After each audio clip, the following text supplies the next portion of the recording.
प्यारे बच्चों, स्वागत है आप सभी का। हम लोग पढ़ रहे हैं 12th क्लास की unit atom molecule and nuclei. और आज हम जिस टॉपिक को लेने जा रहे हैं, मैं पहले उस टॉपिक का ही नाम बता देता हूं। वो टॉपिक है Rutherford atom model.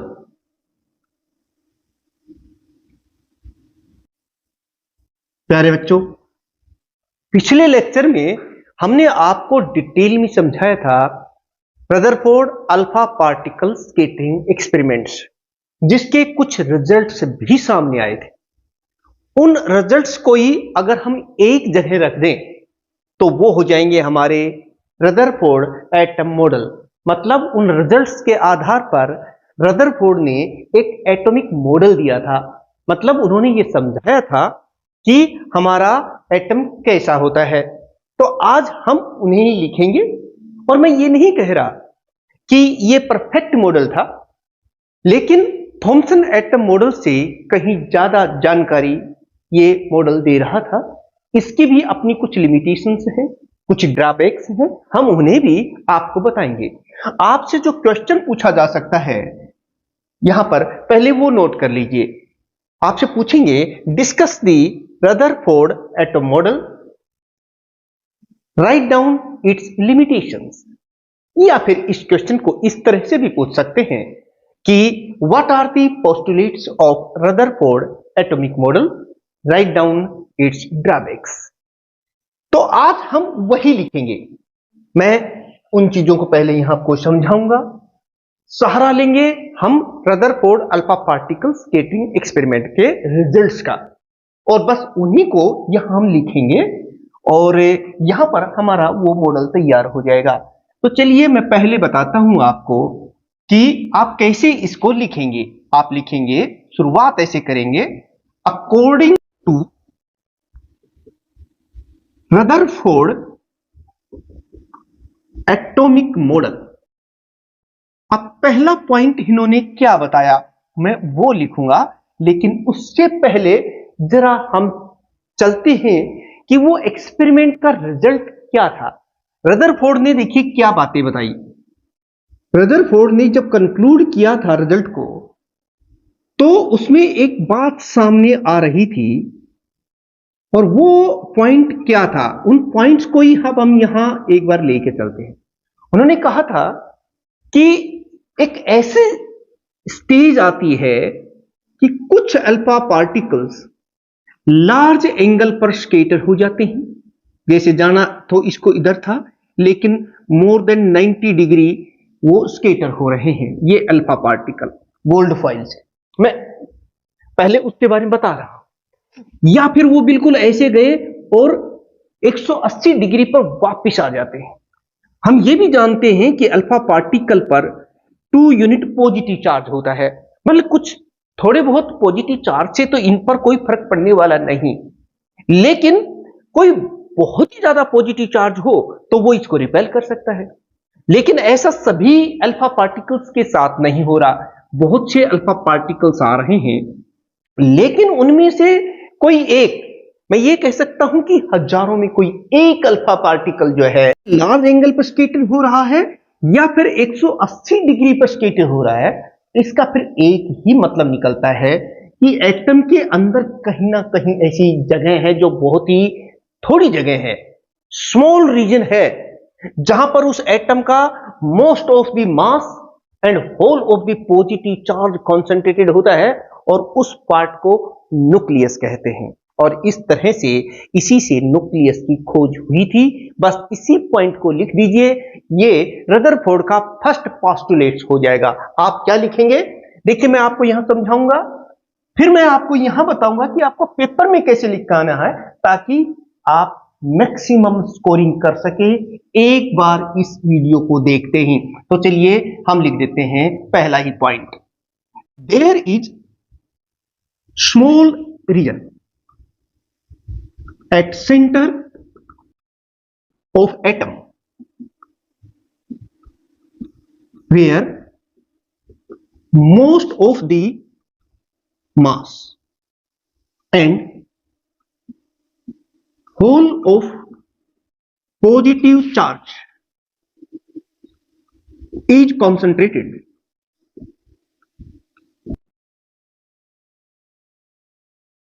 called nucleus, इसे न्यूक्लियस कहते हैं। और इस न्यूक्लियस की खोज हो गई। पहला पॉइंट समझ में आ गया। ये किस पॉइंट से ये कंक्लूड किया? क्योंकि कुछ अल्फा पार्टिकल कोई 20,000 में से कोई एक 180 डिग्री पर घूम रहा था वापिस, उसी से ये कंक्लूजन निकाला कि एटम के सेंटर में ऐसी कोई जगह है जिसे न्यूक्लियस कहते हैं, जहां पर पूरा पॉजिटिव चार्ज और ज्यादातर मास कॉन्सेंट्रेटेड होता है। पहला पॉइंट। अच्छा, उस एक्सपेरिमेंट में नेक्स्ट कंक्लूजन उन्होंने एक और निकाला था। उन्होंने कहा था कि ज्यादातर अल्फा पार्टिकल सीधे जाते हैं बिना स्केटर हुए, बिना डेविएट हुए। ऐसा कैसे हो सकता है? इससे क्या आप सोचते हैं, क्या कंक्लूजन निकाला होगा? ये हमारा सेकंड पोस्टुलेट हो जाएगा रदरफोर्ड एटॉमिक मॉडल का। इसी से पता चलता है because most of the alpha particles go straight without deviation in alpha particle scattering experiment. This conclude that there is a most of the part of the atom is empty. आप इसको कुछ इस तरीके से लिखेंगे, देखिए मैं भी आपको लिख के दिखा देता हूं। इन्होंने ये बताया कि the size of atom is 10 की power minus 10 metre and size of nucleus is about 10 की पावर माइनस 15 मीटर। ये बहुत कम है। इन दोनों में जरा अंतर देखिए, ये हमारा एटम है लेकिन ये हमारी न्यूक्लियस है इतनी, ये एटम है। इन दोनों रिजल्ट्स को अगर आप देखेंगे तो आपको पता चलेगा कि एटम का ज्यादातर हिस्सा खाली है। This shows that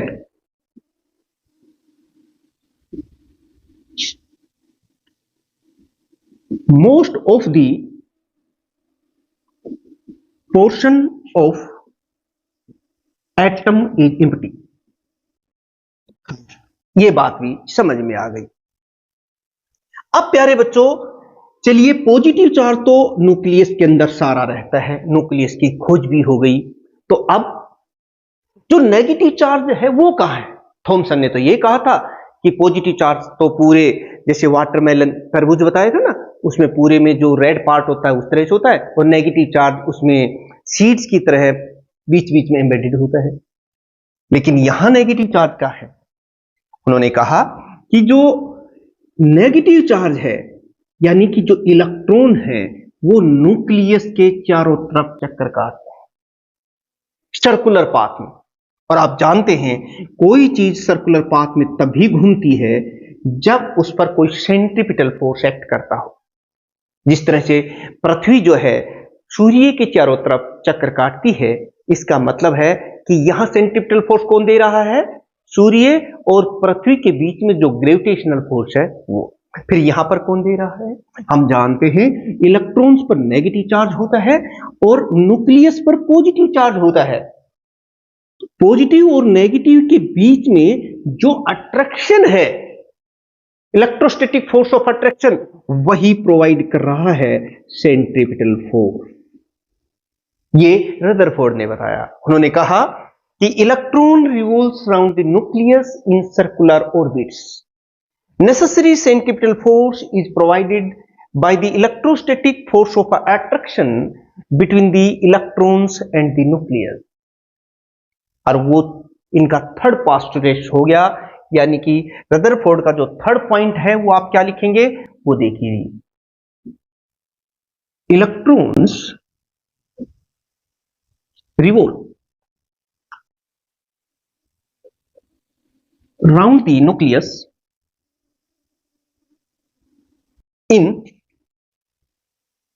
circular orbit। The necessary centripetal force is provided by force acting on electrons due to nucleus. ये तो हम जानते ही हैं कि there is electrostatic force of attraction between the electrons and the nucleus according to Coulomb's law. बता दीजिए, हम ये तो पता ही है ना, न्यूक्लियस पर चार्ज कितना है, प्लस जेड ई, जेड एटॉमिक नंबर है, वो हमने गोल्ड का ये एटॉमिक नंबर है। ई क्या है, चार्ज ऑन इलेक्ट्रॉन, इनके बीच में दूरी कितनी है, आर, तो फोर्स कितना हो जाएगा। ये जो इलेक्ट्रॉन मूव कर रहा है, मैं बता देता हूं चलिए, इस इलेक्ट्रॉन का मास मान लो m है और ये v वेलोसिटी से मूव कर रहा है, तो फिर सर्कुलर पाथ का रेडियस कितना है, r है, तो सेंट्रीपिटल फोर्स कितना होगा। क्या होता है सेंट्रीपिटल फोर्स का फॉर्मूला प्यारे बच्चों, आप जानते हैं mv² बाई r, ये होता है।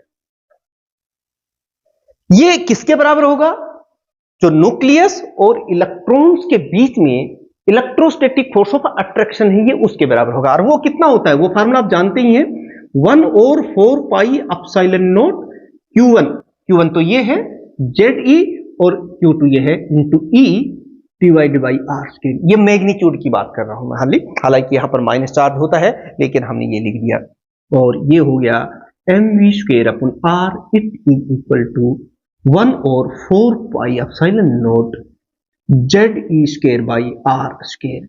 ये इंपॉर्टेंट इक्वेशन आ गई हमारे पास।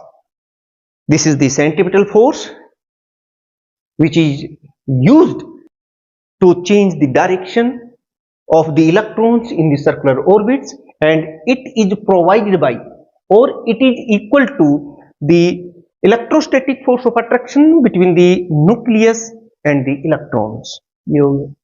ये पॉइंट में हमारी समझ में आ गया। अब एक और बात सोचिए, वहां पर भाई इलेक्ट्रॉन्स भी हैं, पॉजिटिव चार्ज भी है, पॉजिटिव चार्ज किन पर है, प्रोटॉन्स पर, जो कहां रहते हैं, न्यूक्लियस के अंदर रहते हैं, बहुत ही कम क्षेत्र में रहते हैं। इलेक्ट्रॉन सर्कुलर पाथ में घूम रहे हैं। अब सवाल ये है कि हम ये तो जानते हैं कि एटम एज ए होल क्या होता है, न्यूट्रल होता है, जबकि इसमें तो पॉजिटिव चार्ज भी है, इसमें नेगेटिव चार्ज भी है। और न्यूट्रल कब हो सकती है कोई चीज, जब पॉजिटिव चार्ज और नेगेटिव चार्ज दोनों इक्वल एंड अपोजिट हो। तो नेक्स्ट जो पोस्टुलेट्स है हम वही लिखेंगे। आप एक स्क्रीनशॉट ले लीजिए, फिर मैं आपको वो जो नेक्स्ट पोस्टुलेट्स है वो लिखता हूं। Total positive charge on nucleus is equal to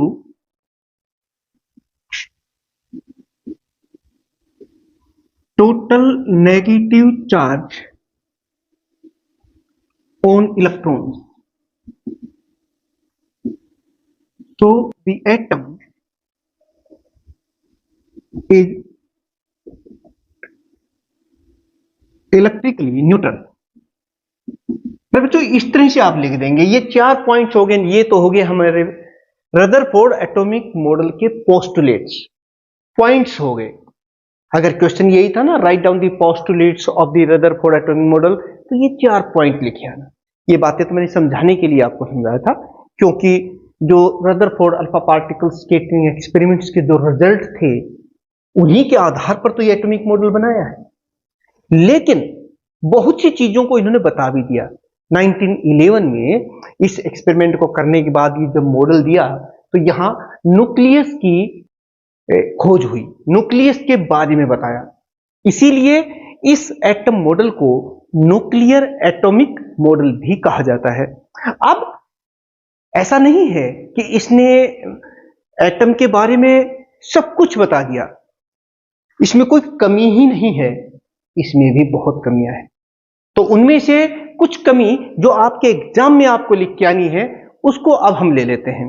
2 मुख्य इसमें ड्रॉबैक्स हैं, इसकी लिमिटेशंस हैं, वो हम बताते हैं, क्योंकि क्वेश्चन में ये भी तो पूछते हैं कि write down the Rutherford atomic model and discuss it's limitations और ड्रॉबैक्स।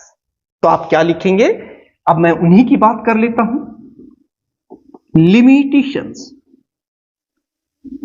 और आप कैसे लिखेंगे, there are following limitations of the Rutherford atomic model. ये लिखेंगे ना, शुरुआत में ऐसे ही करेंगे, और उनमें 1 बाय 1 करके मैं आपको बताता हूं। सबसे पहले देखिए, इसने क्या समस्या इसमें आई, ये है न्यूक्लियस। वो न्यूक्लियस के चारों तरफ रिवॉल्व कर रहे हैं एक सर्कुलर ऑर्बिट में, ऐसे।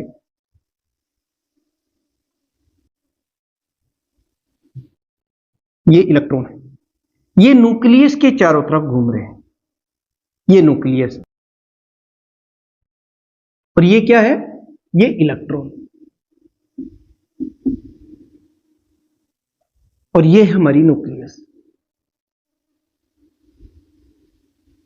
प्यारे बच्चों, देखिए सबसे पहली जो लिमिटेशन है वो तो ये है कि ये मॉडल एटम की स्टेबिलिटी को एक्सप्लेन नहीं कर पाया। कैसे, पहले मैं आपको बताता हूं, फिर हम उसे लिख भी देंगे।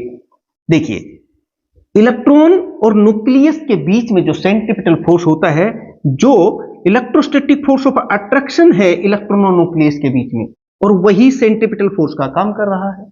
और हम जानते हैं जब किसी बॉडी पर कोई फोर्स लगता है तो उसकी गति में परिवर्तन होता है, यानी कि उसमें एक्सेलरेशन पैदा होता है। उस एक्सेलरेशन को जो सेंट्रीपिटल फोर्स की वजह से पैदा हो रहा है उसे हम सेंट्रीपिटल एक्सेलरेशन कहते हैं। और ये चार्ज पार्टिकल है। इस मॉडल से पहले ही मैक्सवेल ने एक इलेक्ट्रोमैग्नेटिक थ्योरी दी थी, जिसके मुताबिक जब भी कोई चार्ज पार्टिकल एक्सेलरेट होता है तो वो इलेक्ट्रोमैग्नेटिक वेव्स के फॉर्म में एनर्जी रिलीज करता है, रेडिएट करता है। इसका सीधा मतलब हुआ कि जब ये इलेक्ट्रॉन रिवॉल्व कर रहा है तो एनर्जी रेडिएट करेगा, और अगर वो एनर्जी रेडिएट करेगा तो क्या होगा, वो circular path of decreasing radii में मूव करता रहेगा। ये देखिए, ये चल रहा है, ऐसे मूव करेगा, वो ऐसे धीरे धीरे वो नजदीक आता जाएगा और अल्टीमेटली न्यूक्लियस में गिर जाएगा और एटम जो है वो कोलैप्स हो जाएगा। यानी कि कोई आपसे ये कहे कि सूर्य के चारों तरफ चलते चलते घूमते हुए सर्कुलर पाथ में पृथ्वी सूर्य के नजदीक आती जाए और अल्टीमेटली वो सूर्य में गिर जाए, खत्म हो जाए।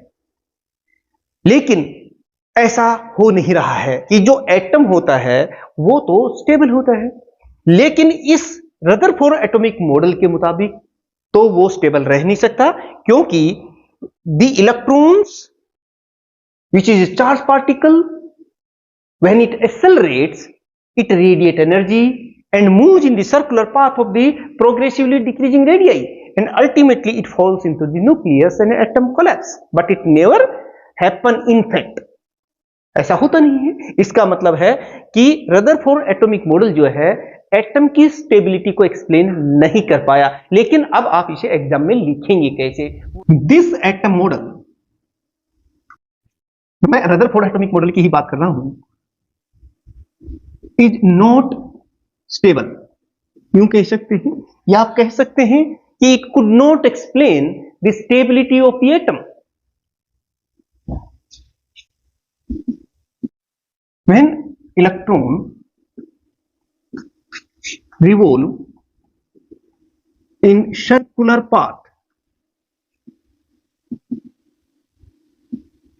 it radiate energy। रेडिएट का मतलब है ये एनर्जी रिलीज करेगा, energy, and move in circular path of decreasing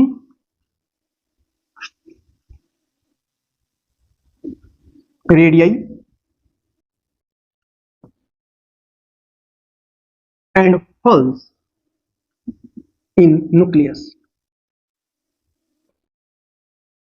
The atom will collapse। Atom collapse हो जाएगा जैसा आप देख रहे हैं, but it never happen. Atom is stable, atom तो स्टेबल है ही ना, बट वही बात मैं लिख रहा हूं, बट एटम इज स्टेबल। इसका मतलब है कि रदरफोर्ड एटॉमिक मॉडल के मुताबिक हमारा एटम स्टेबल नहीं है। ये एटम की स्टेबिलिटी को एक्सप्लेन नहीं कर पाया, इसलिए ये इसके ड्रॉबैक्स में हमने इसको काउंट कर लिया है। चलिए प्यारे बच्चों, एक और बात देखते हैं कि देखिए आप देख रहे हैं कि इलेक्ट्रॉन ऐसे मूव करता है, circular path of decreasing radii.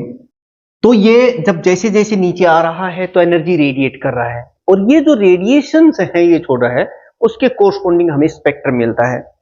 तो उस रेडिएशन की जो वेवलेंथ है और जो एनर्जी है, ये देखिए एनर्जी का फार्मूला क्या होता है, इक्वल टू h म्यू।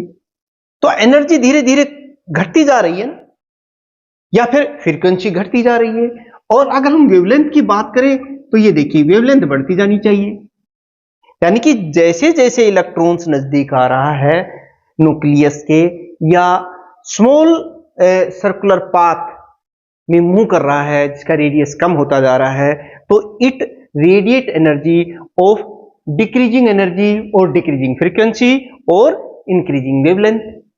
ऐसा होना चाहिए, लेकिन इस मॉडल के मुताबिक तो ऐसा होना चाहिए, लेकिन एक्सपेरिमेंटली हमने देखा कि जो एनर्जी रेडिएट करता है वो फिक्स्ड फ्रीक्वेंसी या फिक्स्ड वेवलेंथ की करता है, और उसके कोरस्पॉन्डिंग जो हमें स्पेक्ट्रम मिलता है वो लाइन स्पेक्ट्रम, आगे आप चल के मैं आपको बताऊंगा कि वो फिक्स्ड फ्रीक्वेंसी और फिक्स्ड वेवलेंथ की होती है, लाइन स्पेक्ट्रा वगैरह, वो भी बात है।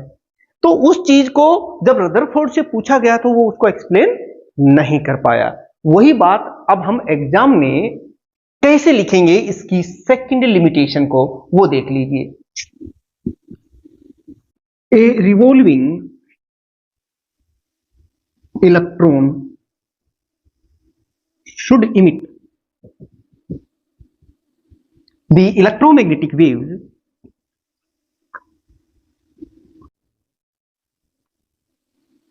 of decreasing frequency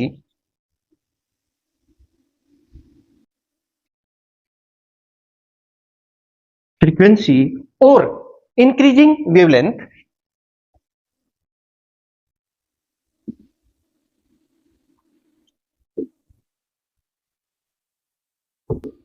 यानी कि अगर इस मॉडल को हम सही माने, जैसा कि इन्होंने बताया, तो ये जो एनर्जी या इलेक्ट्रोमैग्नेटिक वेव ये रेडिएट कर रहा है, इमिट कर रहा है, उसकी एनर्जी या उसकी फ्रीक्वेंसी कम होती जानी चाहिए और उसकी वेवलेंथ बढ़ती जानी चाहिए। लेकिन सच्चाई में क्या होता है, प्रैक्टिकली क्या हो रहा है कि जो एनर्जी रेडिएट होती है वो फिक्स्ड वेवलेंथ या फिक्स्ड फ्रीक्वेंसी की होती है, but in fact it emitted the electromagnetic